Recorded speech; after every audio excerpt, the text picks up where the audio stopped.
Hey guys, welcome back to my YouTube channel. तो आज हम बहुत सीरीज को फिर से कंटिन्यू करने जा रहे हैं। तो जैसे कि हमने प्रीवियस एपिसोड में देखा था, यूटाई बोलते हैं कि मास्टर ने खुद की अरेंजमेंट्स बनाई ली होंगी। चलो बाद में डिस्कस करते हैं इसके बारे में। मेरे को यहाँ पे रुकना है, देखता हूँ मैं कितना डिले कर सकता हूँ उन्हें। स्पोर्ट क्लैन का लीडर बोलते ठीक है, तो मैं पहले जाता हूँ। तो एपिसोड नंबर 558 की स्टार्टिंग होती है। यूटाई वह सोच रहा होता है कि जो पावर है इस डीमन रीजन की, वो तो मेरी इमेजिनेशन से भी ज्यादा है। ऐसा लग रहा है कि इस तरह की पावर थ्रोटलेस पिट माउंटेन के जो बैरियर है ना, उसके अगेंस्ट कुछ ज्यादा अच्छे तरीके से काम कर रही है। मैं तो ये सोच रहा था कि मैं एक मंथ तक तो होल्ड कर ही पाऊंगा इन्हें। इतने ज्यादा सालों में जो बीस्ट हैं थ्रोटलेस पिट माउंटेन के, वो पावर ऑफ फेथ को अब्सॉर्ब कर रहे थे ताकि वो स्ट्रॉन्ग बन जाए। अब फाइनली टाइम है इनको काम में लाने का। वो सारे बीस्ट को इकट्ठा कर रहा होता है। फिर हमें इमॉर्टल मैंशन के अंदर का सीन दिखाया जाता है। जाय बोलते कैसे चल रहा है। स्पोर्ट क्लैन का लीडर बोलता है फिरमेंट सेंट। यूटाइबा ने बोला ना कि जो थ्रोटलेस पिट माउंटेन है वो सिर्फ 3 दिन तक टिक पाएगा हान क्विंगडी और बाकियों के अगेंस्ट में। लूजाय बोलते 3 दिन। जॉनी क्लैन का लीडर बोलते फिरमेंट सेंट,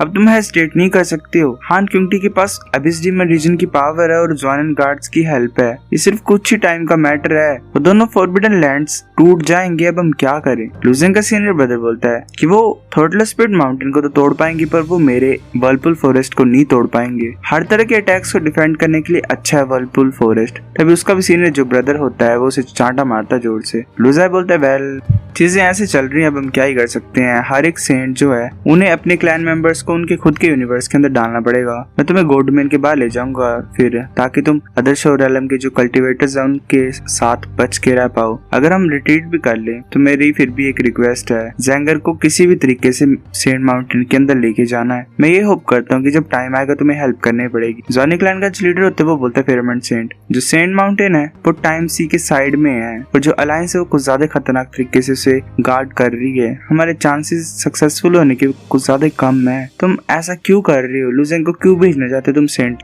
माउंटेन में? हमें अपने क्लैन मेंबर्स को भी तो प्रोटेक्ट करना ही है। टर्टल ऑफ सेंट बोलता है कि वेल, तुम जाओ, गोल्डमैन को छोड़ के जाना चाहते हो पहले तो। मैं साउथ डिसोलेट लैंड में जाता हूँ, शीजाओ क्वाओ की हेल्प मांगता हूँ। गूबे यहाँ पे नहीं है तो मेरे को पहले जाना पड़ेगा और कुछ ना कुछ तो करने पड़ेगा उसको मनाने के लिए। लूजाय बोलता है कि मुझे माफ कर दो तुम इतना ज्यादा प्रॉब्लम क्रिएट करने के लिए turtle of cent. Turtle of cent बोलता है कि ऐसे तो उसे कुछ ज्यादा गुस्सा होता है, पर वो इतनी ज्यादा बेवकूफ नहीं है। मैं ट्राई तो करता हूँ पहले वहां जाके। फिर हमें 3 दिन बाद का सीन दिखाया जाता है थ्रोटलेस पिट माउंटेन का, और जो बैरियर होता है वो टूटने लग पड़ा होता है। हान क्विंगडी बोलते है फाइनली ओपन हो गया है। तभी यूटाइबा सारे बीस्ट्स को रिलीज कर देता है। हान क्विंगडी बोलता है कि अभी भी ये रेजिस्ट करना चाहता है। ओयान बोलता है कि तुम वापस जाओ और अपनी बॉडी को दोबारा रिबिल्ड कर दो, बाकी सब काम हमारे ऊपर छोड़ दो। यूटाई बोलता है कि मैं अब तुम्हारे ऊपर रिलाई कर सकता हूँ इन्हें डिले करने के लिए थोड़ा टाइम के लिए। फिर हमें डेस्परेट रीजन का सीन दिखाया जाता है। टर्टल ऑफ सेंट वहां पे पहुंच जाता है और बैरियर को टच करता है। वो सोच रहा होता है कि शिज़ाको और जो साउथ डिसोलेट है वो एक है, वो डेफिनेटली मेरी प्रेजेंस को सेंस कर लेगी। अब ये डिपेंड करता है कि वो मेरी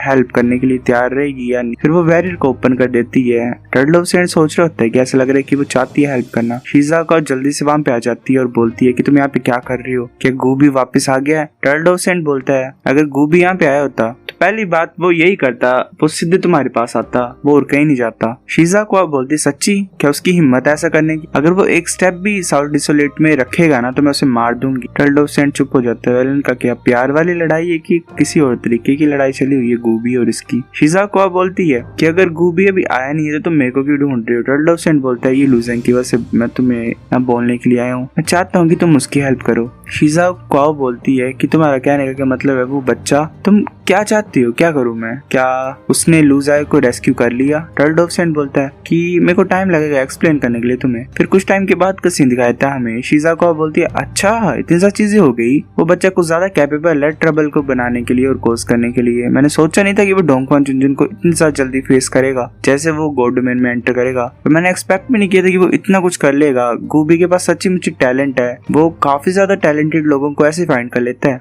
टर्टल ऑफ सेंट बोलता है हाँ, गूबी ने भी नोटिस किया था उसे और लूजाय ने भी बोला था कि लूजेंग गूबी का डिस्पेल बनना चाहिए। जब सेंट माउंटेन ओपन होगा हमें अदर्श और एलम के पावरफुल मास्टर्स भी सपोर्ट करेंगे। अगर तुम्हारा सपोर्ट भी हमें मिल जाए तो कुछ भी गलत नहीं होगा। शिज़ाको बोलती है पावरफुल मास्टर अदर्श और एलम के वो पर्सन कौन है? टर्टल ऑफ सेंट बोलता है कि कोई है 90 डेज के, वो काफी टाइम से ऐसे ही मेडिटेशन ही कर रहे थे। जब सेंट माउंटेन ओपन होगा वो बाहर आएगा और हमारी हेल्प करेगा। वेल, एक सिंगल इंसान है शायद गोल्ड डोमेन में, उसकी बात हो रही है, बाहर वालों की नहीं। शिज़ाको बोलती है मैं हेल्प करूंगी पर एक ही कंडीशन पे। तुम्हें उस इंसान को मेरे पास लाना पड़ेगा। क्या ही प्यार मोहब्बत वाली लड़ाई है कि क्या है, मुझे कोई समझाएगा। टर्टल डोव सैंड बोलता है अगर हम सक्सेसफुली इस प्रॉब्लम से बच पाएंगे तो लूजाई और मैं सब कुछ करेंगे जो हमारी पावर में है गूबी को यहाँ पे वापस लाने के लिए। फिर हमें टाइम सी के डेप्थ का सीन दिखाया था। वहाँ पे एक इंसान बैठा होता है क्रिएचर के सर के ऊपर। वो आदर्श और रेलम का कल्टीवेटर होता है यूजू। वो बोल रहा होता है कि योर हाइनेस मैं यूजू हूँ, मैं डरपोक नहीं हूँ। ऐसे तो मैं इतना ज्यादा पावरफुल नहीं हूँगा,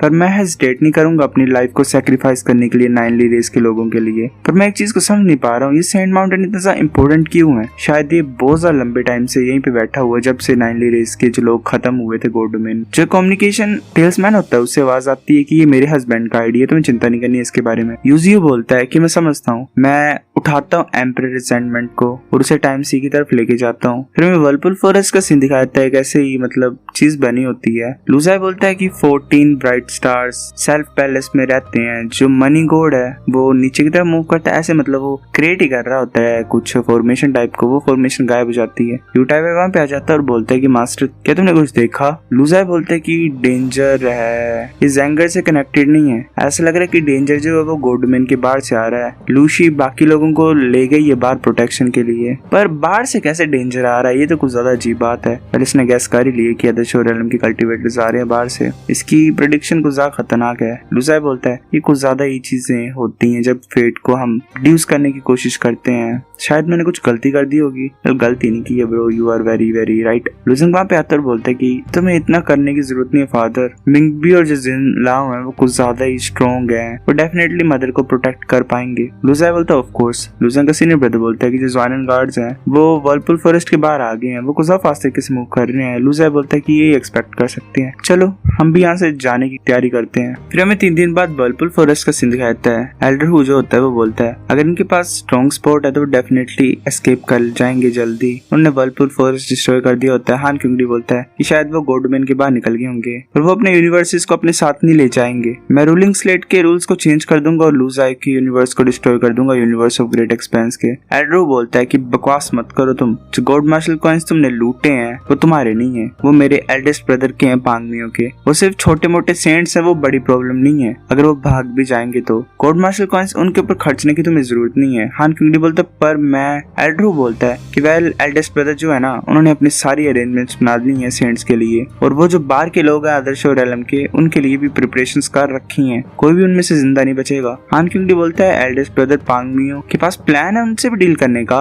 एल्ड्रू बोलता है ज्यादा क्वेश्चन मत पूछो, इतना ज्यादा लंबा टाइम लगेगा, तुम्हें पता लग जाएगा बाद में क्या होगा क्या नहीं। हान क्यूंगडी बोलता है कि ठीक है। फिर सेंट माउंटेन हमें मतलब 2 मंथ बाद का सीन दिखाता है। बाकी जो लोग होते हैं बाहर सेंट माउंटेन के वो बोल रहे थे सेंट माउंटेन जल्दी ओपन होने वाला है। एक इंसान बोल रहा था देखो अलायंस आ गई है, पर कुछ ज्यादा कम है, पिछले कुछ एराज से कुछ ज्यादा कम लोग आए हैं। ऐसा लग रहा है कि जो बातें फैल रही थी वो सच है। वो जो लूजेंग का दोस्त होता है सब सेंट, वो सोच रहा होता है कि वो तो सब सेंट है बाई क्लैन का। ऐसा लग रहा है कि जो फ्लोटिंग आइलैंड्स के क्लैन है वो अभी भी सेंट की पोजीशन के लिए फाइट करेंगे ही, पर पास्ट में ये लोग कुछ ज्यादा एरोगेंट होते थे। इनका फेस इतना ज्यादा सैड सैड क्यों लग रहा है, शायद कुछ अजीब चल रहा है। चलो ज्यादा नहीं करते हैं, मतलब जल्दी नहीं करते हैं सेंट माउंटेन में एंटर करने के लिए। जब वो ओपन होगा पहले देखते हैं कि चल क्या रहा है, ऑब्जर्व करते हैं पूरी सिचुएशन को। फिर हमें गॉड डोमेन के बाहर का सीन दिखाता है। लूजाई बोलते टर्टल डोव सेंट ने मैसेज सेंड किया कि वो और शीजाओ क्वाओ सेंट माउंटेन के आसपास ही घूम रहे हैं, जैसे राइट टाइम आएगा वो डेफिनेटली हमें नोटिफाई कर देगा और फिर जेंगर अपना एक्शन ले लेगा। यूजियो भी ने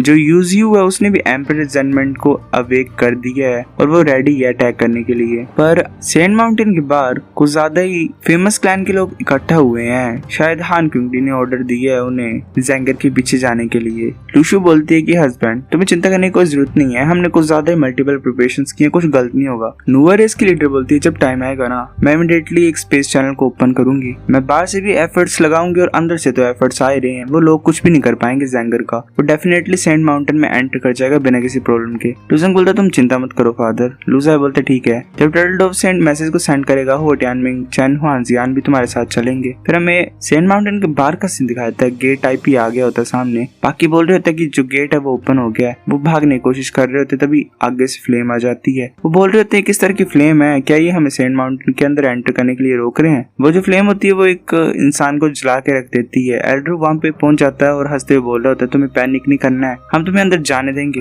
पर ऐसे ही मत करना कि तुम खुद गेट को तोड़ के अंदर घुस जाओ। अगर तुम ऐसा करोगे तो तुम इसी इंसान की तरह मर जाओगे। यहाँ पे मुझे ब्लेम मत करना अगर मैंने तुम्हें वार्न नहीं किया ऐसा वैसा। तो वो हैरानी से बोलता है ये जो टाइम सी होता है उसमें कुछ हलचल होने लग पड़ती है। जो टाइम सी होता है वो पूरे सेंट माउंटेन को डुबाने लग पड़ती है। एक बहुत बड़ा ड्रैगन बाहर आ जाता है और शायद वो जो होता है नाइनली रेस का एक अदृश्य रेलम का वॉरियर वो उस बीस्ट के ऊपर होता है। एल्ड्रू बोल रहा होता है ये सुनामी इसके पीछे कौन है।